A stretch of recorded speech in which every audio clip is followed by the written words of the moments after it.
Hi, everybody. It's Pastor Brent coming to you again today. And today I'd like to share with you something, giving you a little bit of a preview of what may be coming up in the near future at Faith E. But I wanted you guys to know about this so you can begin praying about it for what it may mean for you and for our church. So, this is the concept that we're going to be talking about, is that, remember, in Matthew 28, we're told to go and make disciples. Well, we began to talk about what does that look like to make a disciple. And we looked in Scripture and we said, okay, what did it look like for that to happen? And we look at how Paul made disciples. And we see that in Scripture, Paul always had someone that he was teaching, and that he had someone that he was walking alongside with, and then also he had also had someone in his life that was leading him.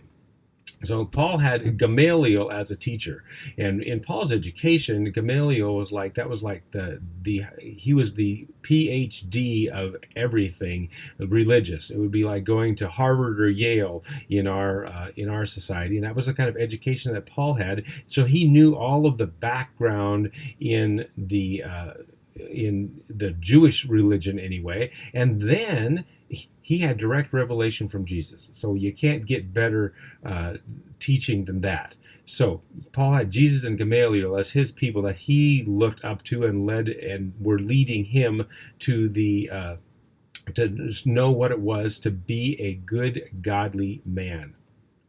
But Paul also had people coming alongside him. He had Barnabas and he had Silas that were walking with him through his missionary journeys, and they were his friends. They were people that he shared life with, and they also shared life with each other. So for Barnabas, Paul would be his leader, but he was kind of also his person he would walk alongside life with. But Paul had many other people that he taught and walked with in ministry, and that was the whole idea too, is that doing life on life. So he also had younger people like Timothy and Titus, and they were then younger in the faith that Paul had brought up and brought to Jesus and introduced them to Jesus, and then he began to nurture them in his faith. And then he encouraged them to do the same. In fact, in Titus 2, he talks about this. He says, "In the same way, encourage the young men to live wisely, and you yourself must be an example to them by doing good works of every kind. And let everything you do reflect the integrity and seriousness of your teaching." Paul said, "I have taught you things, and now it's your responsibility to teach other people things about how to walk with Jesus and how to live the Christian life." One of the things that in our discipleship path that we're talking about is, how can we encourage people to do life together? And we're talking about that, we're not talking about sitting in a Sunday school class or even sitting in a faith builders meeting. We are talking about, how do you have someone who is a friend, who is a mentor, who is a mentee, someone that you're doing life with, that you meet with regularly, to encourage each other on your spiritual journey. So what we're looking at is, we're looking at trying to encourage our church to find someone who is a little farther along in the faith than them, that they can connect with, and that they can learn how to do life with, because as you've gained more experience in life, you have some wisdom, hopefully, that you can share. So we're encouraging everyone to basically kind of look forward as far as seeing who might be a little farther along in the faith than them, that they can be encouraged by. We're also encouraging people to look beside them and say, who's someone in the same position in life that I'm in, and spiritually, that I can connect with, that we can also maybe do some life with and be friends with, and we can encourage each other in our spiritual walk. And then also saying, let's look back just a little bit and see, is there someone younger? It doesn't necessarily have to be physically younger, but maybe younger in the faith than us, that we can look at and we can say, hey, how can we encourage them to grow in their faith? So that's going to be kind of the principles that we're going to be looking at. Now, that does come with, for you guys as faith builders, that comes with a little bit of a challenge. Um, I was visiting with my mom last night on the phone, and she was saying, I find that when I go to church, there's not a whole lot of people my age anymore. There's a lot of people that are a whole lot younger than me. So what that means is as we get older, it's awfully hard to find a Paul in our life, someone who's farther down the road spiritually, because we're the Pauls, because we've been walking with Jesus for a long, long time, and there's not a lot of people that are farther ahead of that road. I think of Lydia, who's over 100. There's not a lot of people that are ahead of her.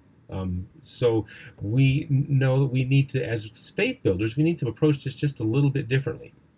So my encouragement to you is to look around you and find yourself a Barnabas, someone who is a peer, who's been through life about the same time as you have, and that you can be friends with, and that you can encourage each other. And I know that you guys do that. And that's what we do as faith builders, actually, is we're kind of looking and saying, okay, how can we encourage each other? That's what our goal is as faith builders, is how to encourage each other to walk with Jesus and to make a difference in the world as we walk together with Jesus. And so that's kind of our faith builders group that we look at. And so look around and say, is there somebody that, not just getting together as faith builders as a group, but maybe somebody that I can connect with? And I know some of you are doing that already. I can think of several examples of how you guys are getting together. Now, that may be, if you're still married, that could be your spouse. And that's a great thing that you're able to do that. But if your spouse has gone to be with the Lord, or you haven't got a spouse, then you need to look around and say, okay, is there someone that I can maybe connect with, and to encourage me in my spiritual walk, who is my spiritual peer? But then I would also challenge you to look around to the younger folks in the congregation. And that, I'm not talking, young necessarily, although that would be fine, but honestly, guys, there's a lot of people that are younger than you. And so look around and prayerfully consider who you might reach out to and say, hey, can I encourage you in your walk? And that might just mean going to coffee and talking about life, because you guys have been through a lot of life.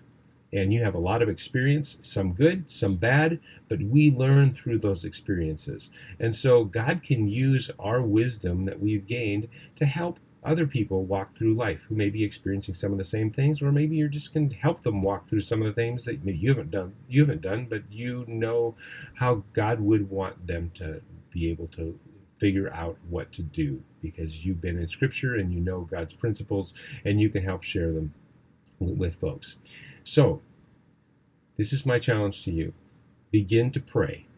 Pray for our church as we start talking about this, and we begin to look and see, okay, how can we help this to be something that we can help people grow in their walk with Jesus, using these principles of being a Paul and a Barnabas and having a Timothy.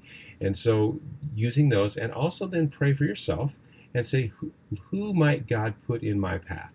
Now, those Timothys might be your kids, and that's great.